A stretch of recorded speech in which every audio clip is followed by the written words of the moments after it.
বিসমিল্লাহির রহমানির রহিম। হে সমস্ত জগতবাসী, আজকে আপনাদের সামনে যে আলোচনাটি নিয়ে হাজির হলাম সেটি অবশ্যই প্রত্যেকটা মানুষের বেঁচে থাকতে হলে কেউ ঋণ হয়ে যাচ্ছে, কেউ ঋণ করে দিচ্ছে, কেউ এই ধরনের বিপদে পড়ে আছে। আমি এরকম ব্যক্তিদের জন্য আজকে যে আলোচনাটি নিয়ে আসলাম এবং যেই ফর্মুলা নিয়ে আসলাম, যেই নকশাগুলো নিয়ে আসলাম, অবশ্যই ঋণ পরিশোধের জন্য এবং অভাব মুক্ত হওয়ার জন্য যেই বিষয়গুলো দরকার একটা মানুষের, সেই বিষয়গুলো নিয়ে আজকে আপনাদের কাছে এসে পড়লাম।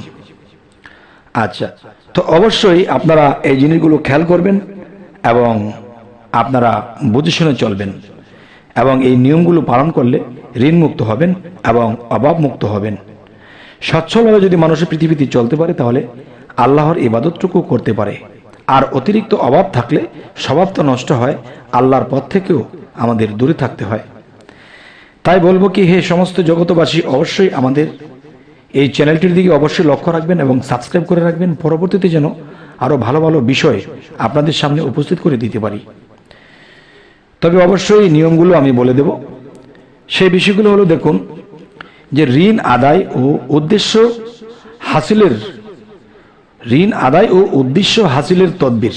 যদি কোনো ব্যক্তি 41 বার সূরা মুলক পাঠ করে তার ঋণ আদায়ের সুব্যবস্থা হয়ে যাবে ইনশাআল্লাহ। আচ্ছা, এবং যে কোনো নেক মাকসুদ পুরা হয়ে যাবে ইনশাআল্লাহ। আচ্ছা, আর এ সূরার নিম্নোক্ত নকশা লিখে মাদুলিতে ভরে সঙ্গে ধারণ করলে যে কোনো নতুন কার্যে সফলতা লাভ করবেন এবং নকশাটি এই অবশ্যই আপনারা খেয়াল করে দেখবেন। আর এই নকশাটি আপনি নিজে পবিত্র হবেন, সুন্দর মন নিয়ে পবিত্র হয়ে একটু উচ্চ স্থানে বসে এই কবজটি লিখবেন।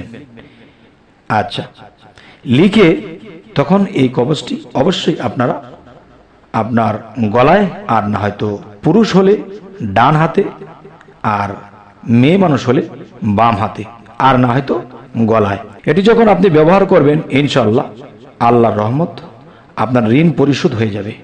আচ্ছা, ঋণ পরিশোধ হওয়ার জন্য তদবির আরও কিছু বিষয়ে অবশ্যই জেনে রাখুন। যদি কোনো ব্যক্তি ঋণগ্রস্ত হয়ে নিম্নোক্ত সূরা ওয়াল আদিয়াতের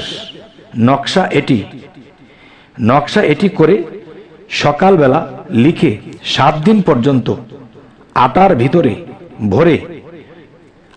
ভিতরে ভরে গুলি বানায়ে নদীতে নিক্ষেপ করবে। আচ্ছা, নদীতে নিক্ষেপ করবেন। আচ্ছা, এরপর আসি, তবে আল্লাহর রহমতে তার ঋণ পরিশোধ হওয়ার ব্যবস্থা হয়ে যাবে ইনশাআল্লাহ। নকশাটি হলো এই। আচ্ছা, এবার আসি যে অভাব দূর ও রুজি রোজগার বৃদ্ধি হইবার তদবির। যদি কোনো ব্যক্তি সূরা ওয়াকিয়া 41 বার পাঠ করবে তবে তার অভাব দূর হবে। আচ্ছা, এবং রুজি বৃদ্ধি হবে। আর সকালে ও বিকালে একবার করে এটা পাঠ করলে তার যে কোনো সৎ উদ্দেশ্য সফল হইবে। আর প্রত্যহ রাত্রে একবার করে পাঠ করলে যাবতীয় অভাব দূর হয়ে যাবে। এ সূরা নিম্ন নকশা কাগজে লিখে মাদুলিতে ভরে সঙ্গে ধারণ করলে আল্লাহর রহমতে তার অভাব দূর হয়ে যাবে। নকশাটি হলো এই। আচ্ছা, তো এবার আসবো যে পৃথিবীতে চলাকালীন অনেক মেয়ে মানুষের অল্প বয়সে বিয়ে হয়ে যায়, আবার কারো 20-25 বৎসর পর্যন্ত হয়ে গেছে, বিয়ে শাদী হয় না, এবং কি বিয়ের ঘর আসলেও টিকে না এবং সহজে আসে না। তাহলে এমন মেয়ে সে কি করবে? তখন এই কাজটি করবেন যে সে মেয়েটি ফজরের নামাজের পরে সে বাম হাতের উপর ডান হাত রেখে তখন এই নামটি পাঠ করতে হবে, ইয়া ফাত্তাহু ইয়া ফাত্তাহু।